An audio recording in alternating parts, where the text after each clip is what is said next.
श्री परम पूज्य महाराज जी के सत्संग सुनने के लिए चैनल को सब्सक्राइब करें। महाराज जी, मेरा प्रश्न है कि इस घोर कलयुग में जहाँ व्यभिचार आदि फैला हुआ है, ऐसी स्थिति में देखकर विवाह से डर सा लगने लग गया है कि जो भी विवाह करके आएगी वो कहीं मेरे भगवत मार्ग में बाधा ना बन जाए। है तो बहुत भयावह कि आजकल जो है कि पत्नी का मतलब है जो साध्वी सुशील सज्जन अपने पति को भगवान मानने वाली।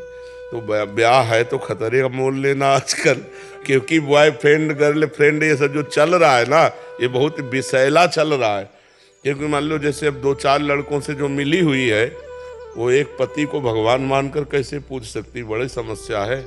पर ऐसा नहीं है, जैसे दुराचारियों के बीच में सदाचारी भी रहते हैं, ऐसे सदाचारिणी भी हैं। एक से एक बहुत पवित्र लड़कियां हैं जो अपने जीवन को पवित्र रखें, पर है बहुत कठिन, पवित्र मिलना बहुत कठिन। क्योंकि अपने लोग पवित्र आचरण विहीन हो रहे हैं, तो अपने को पवित्र की आशा कैसे हो सकती है?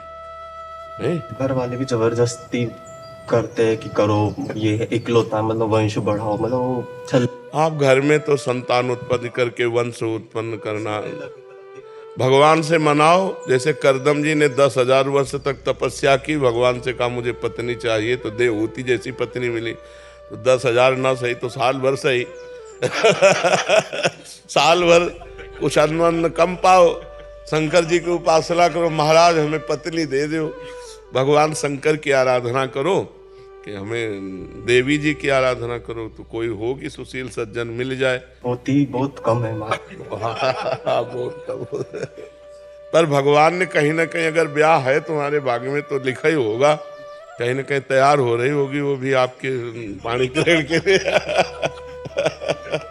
ऐसा हो श्री जी की इच्छा समझ के ही बस चलता रहे कि बस अब जैसी उनकी इच्छा। हाँ बिल्कुल बिल्कुल। बकाया आपका जो प्रश्न है बहुत गंभीर प्रश्न है कि आज सुशील बच्चों को सुशील बच्ची मिलना या सुशील बच्चियों को सुशील बच्चे मिलना बहुत दुर्लभ बात हो गई।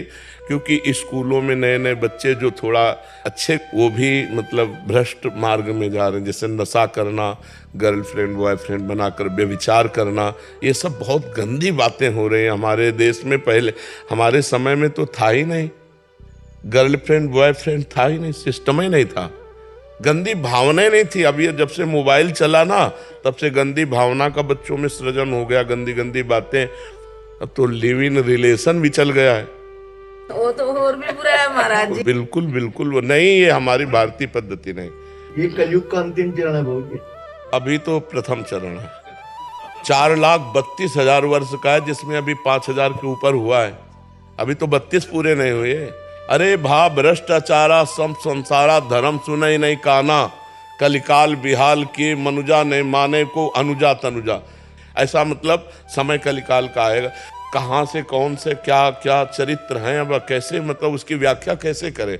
हमारे देश में तो इस बात का प्रमाण है कि एक बार जिससे हाथ मिला लिया, आजीवन उससे निर्वाह किया, कभी दूसरी की तरफ आंख उठा के नहीं देखा। ये भारत है, ये भारत है, ये विदेश नहीं है कि आज उसके साथ कल उसके साथ। ऐसा नहीं है, बहुत गंदी बातें विदेश से आई हैं। और देखो सुख भी इसी में है, अपनी पत्नी है, अपना पति है, और आजीवन एक के साथ, तो सुख भी। अब पति को विश्वास नहीं, पत्नी के ऊपर पत्नी को विश्वास नहीं, पति के ऊपर एक घर में रह रहे हैं, अविश्वास से कैसा जीवन।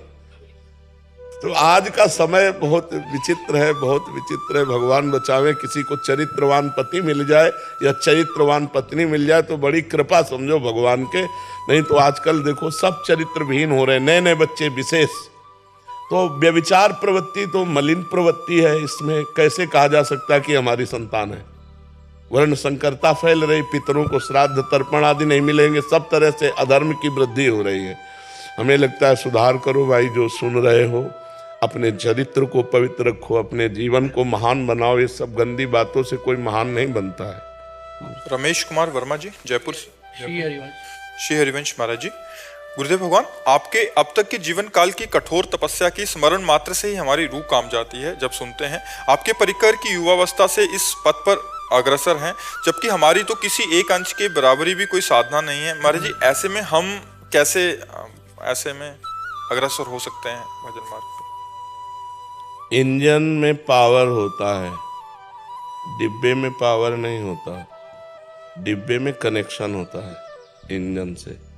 इंजन में 2-4 लोग ही बैठ सकते हैं, डिब्बे में सैकड़ों लोग बैठ सकते हैं।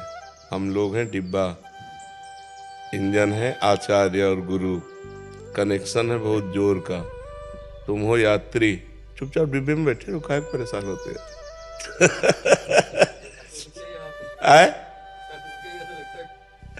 नहीं तो हम कह रहे हैं कि इंजन बनने की कोशिश क्यों करते हो? डिब्बा में बैठ जाओ चुपचाप, ट्रेन वहीं पहुंचेगी जहां इंजन जाएगा, नहीं पहुंचेगी? तो जीव भगवान का नित्य अंश है, वो अपने आप को भूल गया है।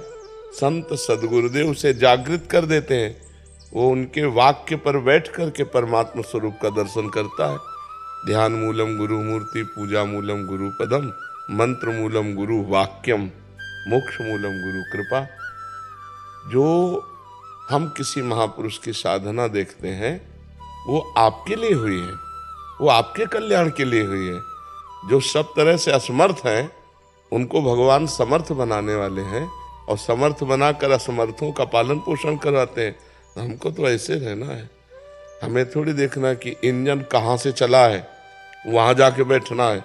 नहीं, जब मथुरा स्टेशन आ गया है हम यहीं से बैठ लेते हैं, अपने लक्ष्य को प्राप्त होते हैं।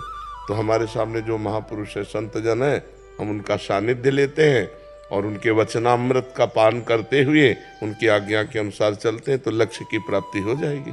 जरूरी थोड़ी वो जितना तप किया हमको उतना तप करना पड़ेगा, नहीं, हम तो उनकी कृपा से पार हो जाएंगे।